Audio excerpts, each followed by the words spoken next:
First off, just what was your reaction when you heard the president's comments on Friday? I was confused. I didn't really understand why he said what he said.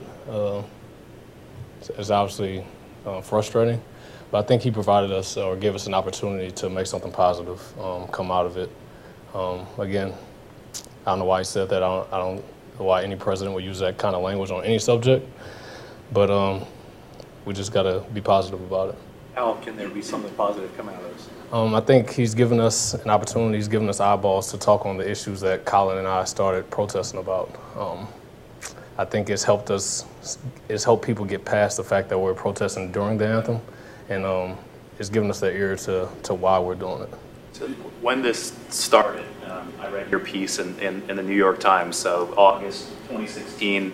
Did you ever envision that it would, in a way, morph to a level where it got the attention of the president of the United States? I didn't think so. I hoped when we started that we could make some changes. I hope that we could make our country better through doing the protests. No, I didn't think that we would get this kind of remark from a president, but at the time that we started, there was a lot of hurt, there was a lot of emotion with things going on, happening in this country, especially with police brutality, the number of people that we were seeing being killed online, unarmed black people. And Colin and I just felt like we had to do something, we had to say something, so we did. Eric, it seems like a lot of people kind of read into it what they want and try to confuse it with disrespect for the anthem, disrespect for the flag. Why is it important for you to do what you do during the playing of the national anthem? Right, so I think, for one, I think these conversations make people uncomfortable. And I think that's a way for them to deflect from the issues that we really want to talk about and steer the narrative in a different direction. And so my goal is to do a better job this time around controlling the narrative, talking about the issues, which I hope we can talk about today, and getting people to understand why we're doing it, because these issues are real. Tell us about the reason.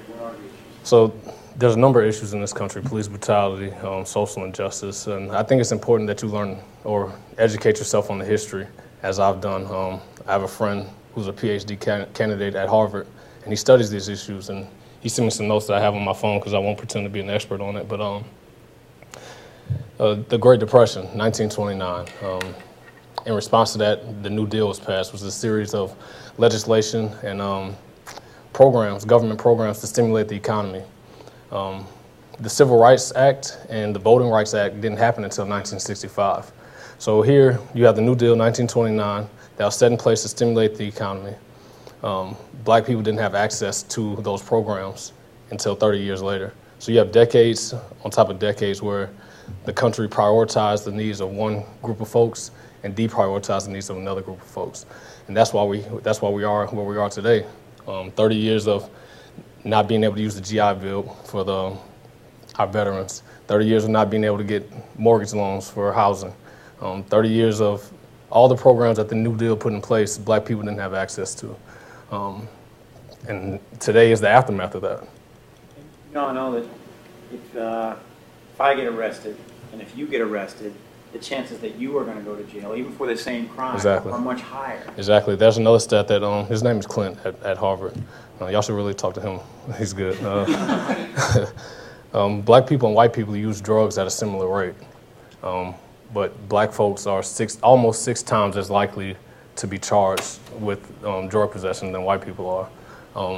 And another way that people like to deflect from these issues, I hear it all the time on social media: what about black on black crime? This is a myth. While it's true that 94% of black people that are killed by another black person, but 86% of white people that are killed are also killed by white people. But nobody's talking about white on white crime. And according to Clint, the only reason that there's a difference is because of those 30 years where black people were deprioritized and they were forced into these neighborhoods because they couldn't get mortgages to get out of these bad neighborhoods. And so that you're in a hyper-populated area, and like you said, you commit crimes against the people you're around. So you just have this hyper-centralized area of folks, and it just happens. And that's the reason for the small difference in the percentage points. Eric, in the 1960s, not only was there a blueprint of the civil rights movement, there were defined leaders, whether it was Muhammad Ali, Jim Brown, Bill Russell. Who's the leader of this protest movement right now? And do you see it crossing over? Are you going to work with the Steph Currys, LeBron James, and guys from other sports? It's without a doubt Colin, and I hope that we can make that crossover that you talked about. I think the more people that we get involved in this, it's a long-term road. It's a long journey to get these issues corrected. I mean, like I said, it's decades on top of decades, and to get things fixed is going to take a long time. And it's going to take people that really care about the situation, and take people that want to have these uncomfortable situations. So yes, I hope that we can move on. That's the next step, moving on to making changes. And I hope that we can get some change out of that. It's time for Colin Kaepernick to speak out. I mean, this is what he worked for. This is what he's hoping for. And last weekend was the largest participation so far as the number of protests during the national anthem. When are we going to hear from Colin Kaepernick if he's the leader of this movement? I've spoken to him a lot over the past couple of weeks, so I'm not sure he has given me an answer on that. I'll ask him again, but I'm hoping that he does say something. What was his reaction to what happened over the weekend? He thinks that it was a direct response to obviously what the president said.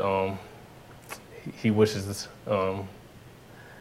that this many people were involved last year. I don't think the narrative would have went in as many directions as it went if we had more solidarity. We could have focused in on these issues, but we got to be pragmatic about it. We have this opportunity now, and it's important that we discuss the issues and make changes. Another issue that just came to mind is the bail system we have in this country that most developed countries don't have. I think currently 450,000 Americans are in jail waiting for a trial, and all the while they lose their job, they can't pay their rent, they lose their house, they lose custody of their kids, and that's just because they don't have the money to get themselves out of jail, or they don't have the connections, or they don't know somebody that can pull strings to get them out of jail. And that's for folks of all races. So that's an issue that we need to get fixed in this country.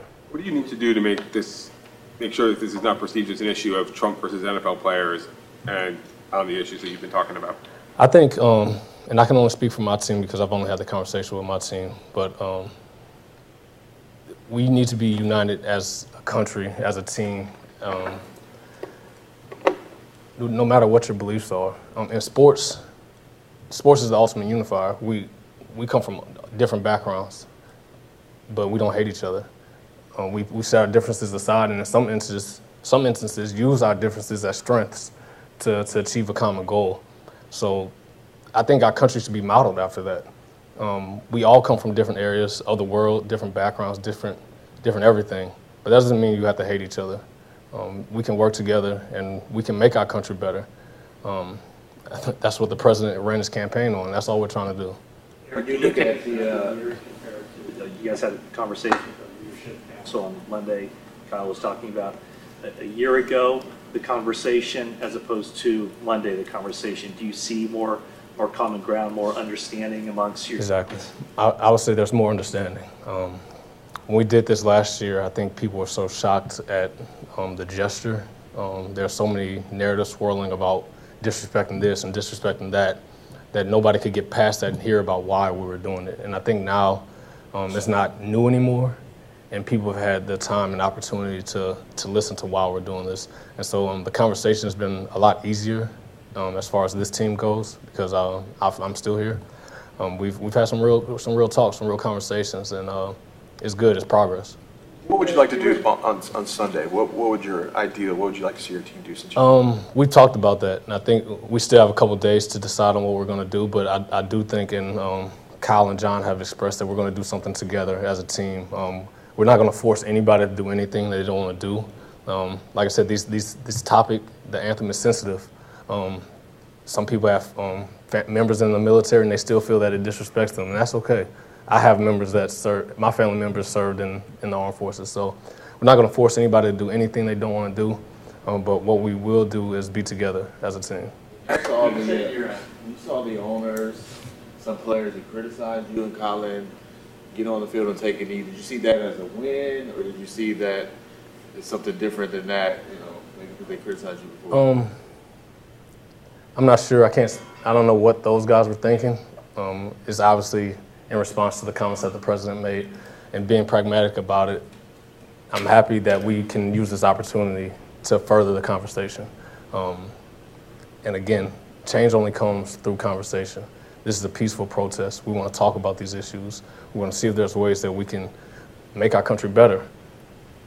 You mentioned in your New York Times piece, you said that you were a bit worried about your job security. What are your thoughts on that? Might it hurt your chances in the future? I'm just being real about it. I don't know what's going to happen. This is my contract year. But what I do know, as I said in my piece, to quote Dr. Martin Luther King, there comes a time when silence is betrayal. And I feel like I can't be silent. And if I lose money, if I lose my job, I will be satisfied that I did what I felt was right for people that don't have a voice. Because that's the amazing and beautiful thing about the platform that we have as professional athletes. For some reason, people want to listen to us. I don't know why. There are people who are a lot smarter than me. Clint is a lot smarter than me. He's at Harvard. He doesn't have the same platform that we as professional athletes have. So I feel a responsibility with that platform to do what's right socially. Clint Smith. Yeah. Eric, do you feel Colin should still be on this team? I can't speak to that. I don't make those decisions. I think Colin should be in the NFL. I think it's asinine, the things that I've heard about him not being a caliber player to make it in this league. He's been to a Super Bowl. How many quarterbacks have been signed this offseason who've never played in the game? How many quarterbacks have been signed this offseason who've never had a playoff win, let alone been in the Super Bowl? So I think that's disingenuous, the comments that I hear about him and his caliber of play.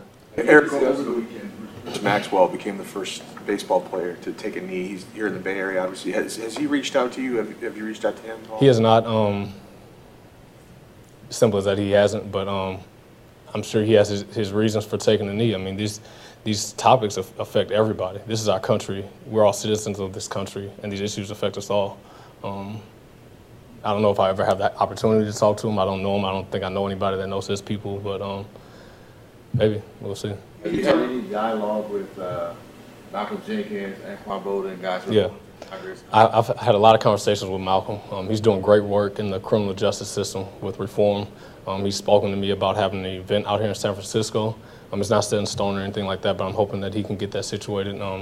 He's doing great work, and he's one of the people that we need to partner with moving forward to get some of these changes that we want. I think the stat that I've heard is that there's something like 1,000 district attorneys that are up for a re-election this year. And these are the people that choose what people get charged with in the criminal justice system. So his advice to me was to educate yourself on the people in your local government and then go out and vote. Put somebody in the office who is going to make the right decisions when it comes to charging people.